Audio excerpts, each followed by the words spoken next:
Wow. Fire! So intense. Charge! Bayonets! Ah!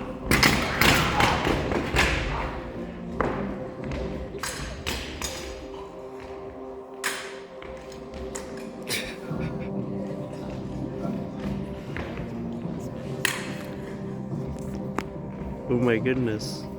This is like a D&D session. For real.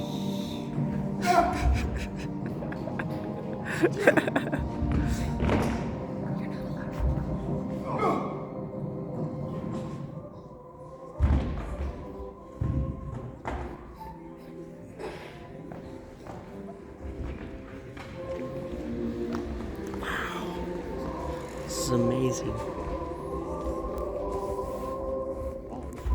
Father had lost a great deal of money in a bad business venture some years before, so the March family was not as well off as they had once been. We were able to keep the house and make ends meet as best as we could. When the war came, Father was too old to go as soldier, so he joined Mr. Lincoln's army as a chaplain. He left for Virginia the spring before, so we were not as well off. But still it was Christmas, and the March family was nothing if not spiritual. Beth, look what we found in the attic. They're not really Christmas decorations, but they'll make it. Let me see. This banner from Joe's play last summer should make a suitable garland. Oh, look at this. Our stars on top of the tree. This is pretty. Oh, let me have this. I can make some hair outfit. We'll get this saddle tree looking magical before Marvin gets home. I only wish we had some presents to put under it. Christmas without any presents. Oh, it's so dreadful to be poor.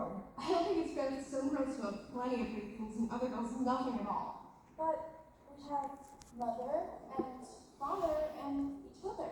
Not at home we don't, and who's to say how long it'll be before we see him again? You know the reason Mother proposed having no presents this year was because it's going to be a hard Christmas for everyone. Our money ought not be spent for pleasure when our men are suffering so in the army.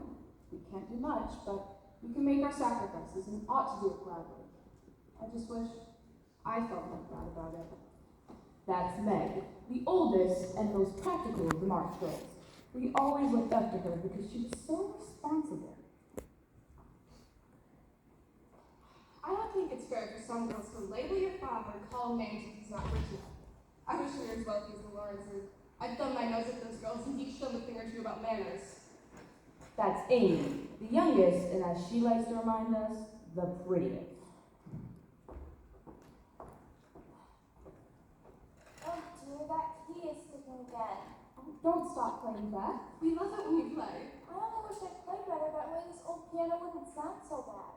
And I know it sounds funny to say, but sometimes I'm glad we're not rich. What do you mean? Why's that?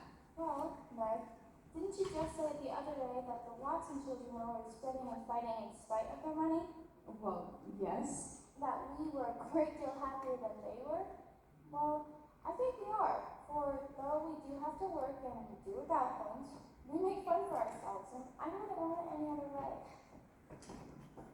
And that's our Beth, so sweet and so kind and so gentle, but also so shy that she was content to never leave the house or her piano if she didn't need to. We all adored Beth. Her frail health and tender nature was a word to all of them. But the most troubling of the March girls was undoubtedly myself. Hello, Don Pedro, where are you, thou sniveling swine of a villainous wretch? Hello, dears. No. You're home early. Yes, I escaped. Aunt March dozed off in the middle of chapter 7 of St. Augustine being none the wiser. Christopher Columbus, look at that tree! Do you like it? Don't use such slang, Joe. I like it. It's miraculous. Maybe we'll have a bit of Christmas around here after all. Please, Joe. So boyish. That's why I do it. How's my Beth today? Fine, Joe. Oh, Joe, your dress! What's the matter with it? You've been sitting too close to the fireplace again. Just singed it a little. It gave Aunt March quite a start, I must admit. Oh, how I detest rude and ladylike girls! And I hate affected little niminy-piminy. Oh, stop it, both of you. Really, you both are to blame. You're old enough to leave off such boyish tricks and to behave better, Josephine. It was fine when you were a little girl, but you are a lady now. I hate to think I've got to grow up and be Miss March and wear long gowns and look as prim as a China doll. It's bad enough to be a girl anyways when I like boys' games and work and manners. I can't get over my disappointment in not being a boy. And it's even worse now, for I'm dying to go off and fight with father, but I can only stay home and knit like a pokey old woman. Poor Joe, but it cannot be helped. You must try to be contented with making your name boyish and playing brother to us girls. I'm meeting those men in your silly old plays.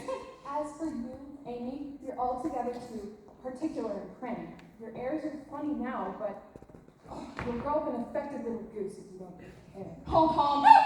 Enough, Joe. Of course, my dearest. Peace on Christmas Eve, I say. Speaking of those silly old plays of mine, Amy, we better rehearse. We've got to be ready for tomorrow night. Come, let's do the fainting scene, for you were stiff as a poker in that. I can't help it. I've never seen anybody faint. And I'll tumble black and blue like you do. Well, Amy, give it a try. You're the only one that can play Zaza. You're the only one small enough to be carried off shrieking by Don Pedro. Beth, will you give us some music? Yes, Dad. Meg, have you got your cue? I think so. Good. We'll start with Don Pedro's entrance. I'll use this comb for a pistol. There you are, so the hour of my revenge approaches. Listen carefully, my sweet. You will hear my hound movement track down your beloved Rodrigo. It cannot be so. Rodrigo, save me, save me. No. Do it like this. Clasp your hands together and stagger across the room, crying frantically. Rodrigo, save me! Save me! You see? Try it again. It cannot be so. Rodrigo, save me, save me. It's no use. Do the best you can when the time comes, and if the audience laughs, don't blame me. I don't see how you can write and act such splendid things. You're a regular Shakespeare, Joe. Not quite, but I do think the witch's curse in operatic tragedy is a rather nice thing. I'd rather like to try Macbeth, if only we had a trapdoor for Banquo. Is this the dagger I see before me? No, that's the horrid hurricane lamp Aunt March got us 3 Christmases ago. Glad to know you're married. Marmee! We'd always called our mother Marmee as far back as I could remember. She was the most unselfish woman I had ever known. Everyone in town adored her, and we always thought she was the most splendid mother in the entire world. Well, girls, how have you got on today? Beth, how's your cold? Meg, you look so tired. Let's watch until Jamie back jokes today. Amy, how was school? Joe, how did you find Aunt March today? She found her well enough, but left her sleeping. I've got a treat for you. A letter! Dear cheers for father. A nice long one. He is well, and things don't get in the winter better than he feared. He sends all kinds of loving wishes for Christmas and a special message for you girls. I'll read that part to you. Here it is. Give them all my dear love.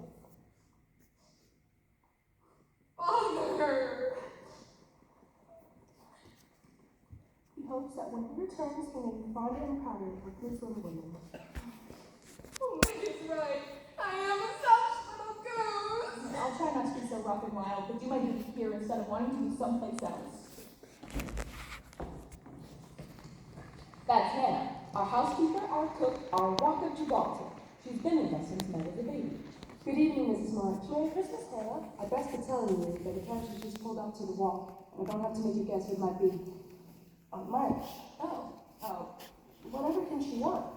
Oh, March never goes out. Especially in the winter. Joe, do you know anything about this? Well,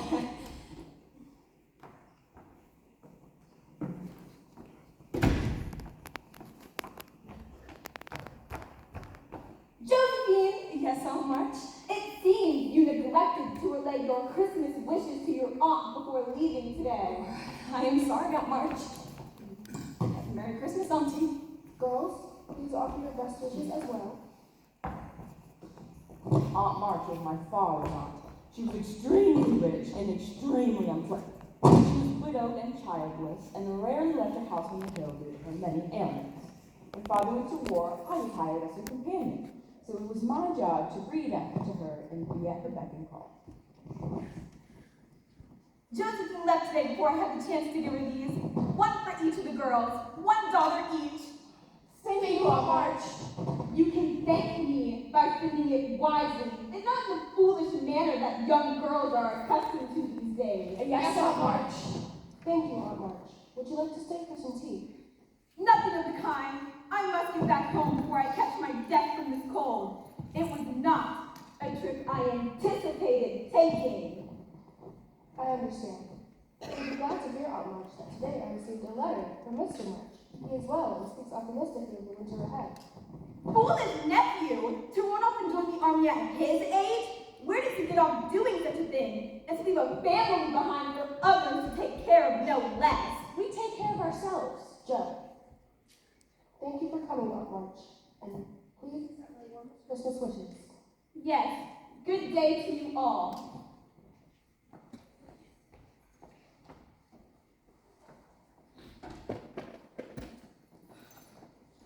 Christopher Columbus. A whole $1. We shall have Christmas after all. Here you are, Rose.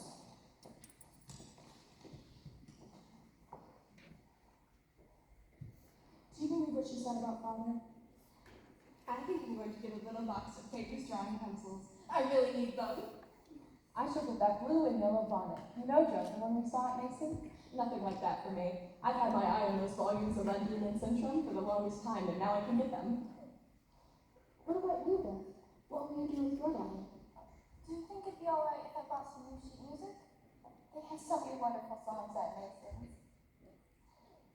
Maybe I should get some new hair ribbons. What do you think, Meg? Perhaps you only buy a few pencils, and then you'll have enough for some ribbon as well. Mrs. March, this has just come. That old gentleman boy brought it around the back door. I told him to wait. What is it, Martin? It's the Hummels. Oh dear. It looks like Mrs. Hummels gonna have a baby soon. Hannah, please hush that up. Would you have any tea? Hurry, there's no time to lose. But who are the Hummels? The German family that lives further in. Mr. Hummel was from Virginia, and now they're trying to take care of Mrs. Hummel and her 4 children. Soon to be 5. Thank you, Hannah. Girls, you are not to wait for me. Joe, you are in charge of the household. Beth, don't forget to take your medicine. Goodbye, girls. Goodbye, Marmy. Poor Marmy. I don't see why the Hummels have to go and ruin our Christmas Eve. The Hummels have more to worry about than whether to buy pencils or hair ribbon. Dear, dear Marmy. Somehow wishing for some new sheet music seems so selfish of me. The old one's perfectly fine. Look, Mummy's slippers. They're so worn out. I know. I shall buy her a new pair with my $1. What do I need with these silly old books? No, I shall buy Mummy these slippers. I'm the oldest. She put me in charge of the household. I'll buy them. I'll tell you what we'll do. Why don't we each buy Mommy something with our $1 and not worry about ourselves? What? That's so like you, dear. What will we get? Joe, if you buy Mommy the slippers, then I'll get her a new pair of gloves. Handkerchiefs. I'll have. She'll like that. I'm going to get her a little bottle of cologne. I'll sell some money left for some drawing pencils or hair ribbon. Let's hurry before Mr. Mason closes up shop for Christmas Eve. Come along, girls. And Beth, be sure to wear your heavy stuff. Christopher Columbus is going to be a capital Christmas after all. Maybe I should get 2 drawing pencils and 3 hair ribbons. Or 4 drawing pencils and 1 hair ribbon. Or maybe 5 drawing pencils. Marmy didn't return that night. I lay awake thinking about what a strange Christmas it would be without any stockings filled with presents, without a fancy Christmas dinner, without Father and even maybe now no Marmy. And then I thought of Father far away and how strange his Christmas would be. I thought of Marmy with the Hummels, and as I finally got sleepy, I started to think away the way an adult does. The thought made me shiver, so I pulled the covers over my head and went to sleep.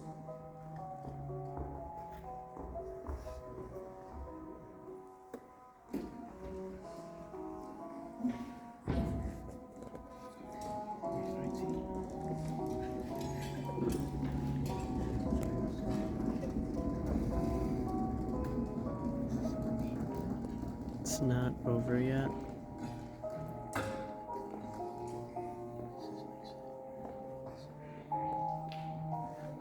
She was just a stone throws away from our house. In fact, we seem to live in the shadow of that great abandoned house.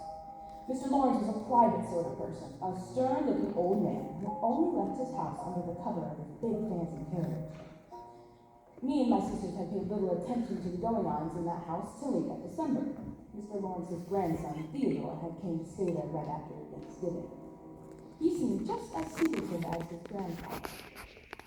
I had a strong suspicion it was the grandson who was responsible for the gifts, so I waited all morning until I watched the big fancy carriage drive away.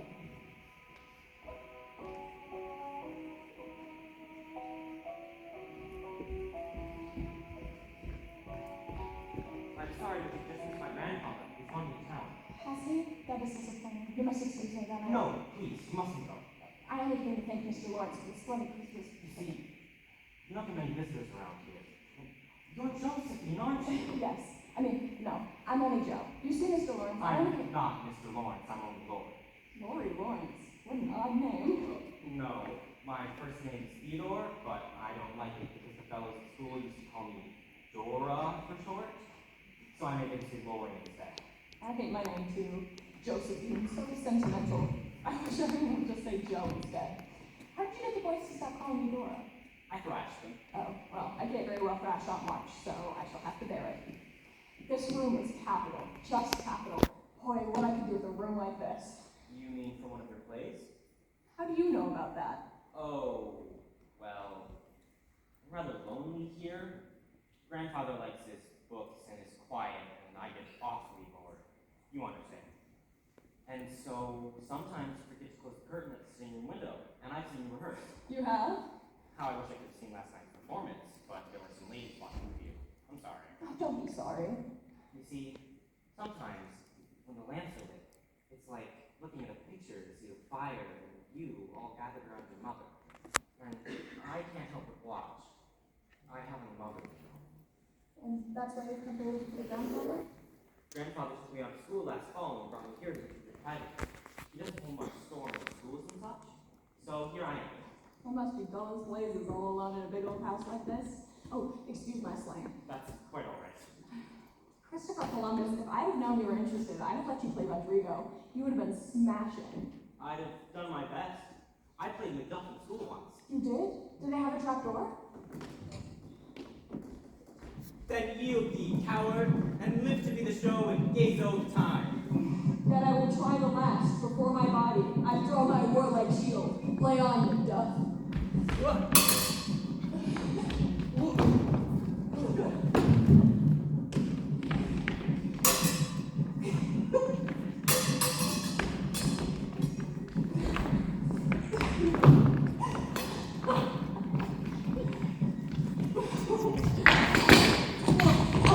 Whoa.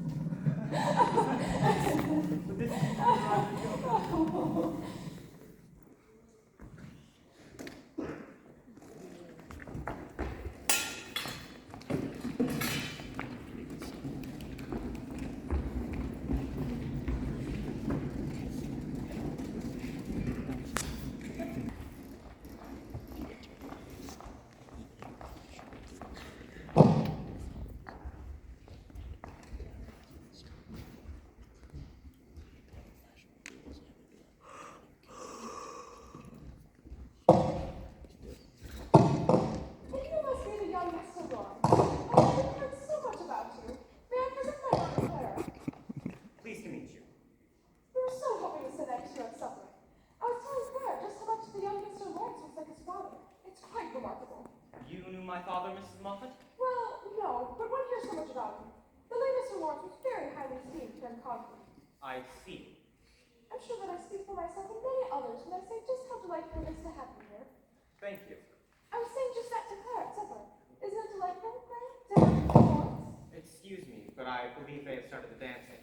And I'm sure Clara's dance card is quite full, so... Actually, she does still have the dancer to open, if you'd care to. Mother. Oh dear. I believe I've promised this first dance to someone, and here I stand battling away. John, perhaps. May I have the honor of this first dance? I hope you have a pleasant evening. Mr. Brooke, by any chance, what kind of buffet? Wah, wah, wah, wah.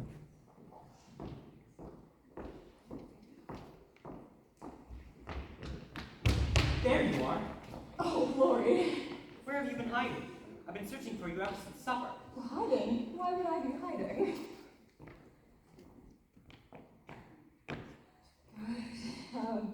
Isn't this orchestra just splendid? Your grandfather knows how to do a thing right, I must say. There'd be no dance tonight at all if it weren't for you. Nonsense. My only regret is that grandfather saw fit to invite so many people that I haven't been able to speak to you all evening. You can talk to me any old time, but this music. Then let's not waste it. Where's your dance partner? Well, I lost it. Then I claim this dance for myself. No. Well, I can't. For I told Meg I wouldn't because Because what? you won't tell. Never. I have a bad habit of sitting too near the fireplace, and I sometimes burn my frocks. I scorched this one pretty badly, and though it's nicely mended, it shows something awful. So Meg told me to keep still so no one would meet someone that's here. What an odd girl you are. You may laugh if you want to, explain, I know. Never mind that. We must do something about this. You can't come to a dance and not dance at all. Especially since I've been looking forward to this all evening. I'm sorry, Lori, it's all my fault. I'll tell you how we can manage. This hall is right behind the musicians. We can dance back there and no one will see us. Capital idea. Will you do me the honor, Mr. March? Certainly, Mr. Lawrence. Let's go then.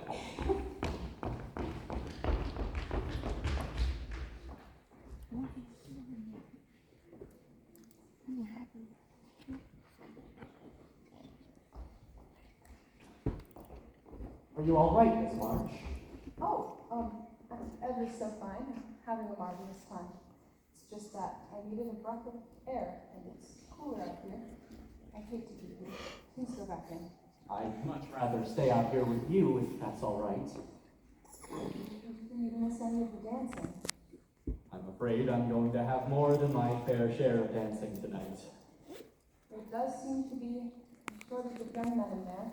With the war going on, that is to be expected, I suppose. I understand we have similar pursuits. In what way do you mean? Lori tells me you work as a governess for the Watson family. Ah, yes. Although governesses are much grander word than I would use. Tutors, I'm afraid, are not quite as respected as teachers. I do like it, though. I liked it more. I never want to have not hurt you. If you had pupils like Lori, you'd certainly enjoy it more. I will be terribly sorry to lose him when he goes off to college next year. What will become of you? As soon as Lori's gone, I shall turn soldier. I need it. That is nice. I should think that every young man would want to go, although it is hard for mothers and sisters who stay home. I have neither, and hardly any friends to care whether I live or die. That cannot be true. No. Truly, there's Mr. Lawrence and Lori who care a great deal, and others, such as my sisters and I. Thank you. That means a lot. That's very pleasant to hear. Perhaps I've had enough air. Certainly. And may I be allowed to finish my dance with you? Of course, Mr. Burke. Wonderful.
So how do y'all like it?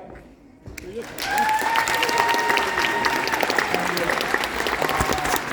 believe we have time for a Q&A, which will be headed by these two here. Yes. So, any questions? Raise your hands, please. If there's not any questions, then I'll give a little summary. Brandon.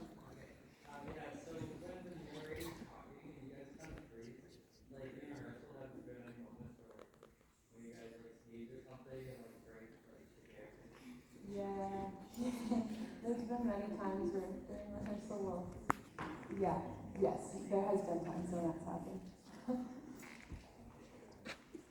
Any other questions? Over there. Yeah, how'd you get all those props? Like the background of the house. Sorry, did you? Props. We was wondering about the props. Where'd you get them all? Oh, I'm prop master. So we have a prop room in the ELA hallway. It's labeled prop room. And in there, after school, I will look around, and it took quite a long time to look through our collection of stuff from previous plays. And if it's time period accurate, we will decorate. I decorated the set with it. Yeah.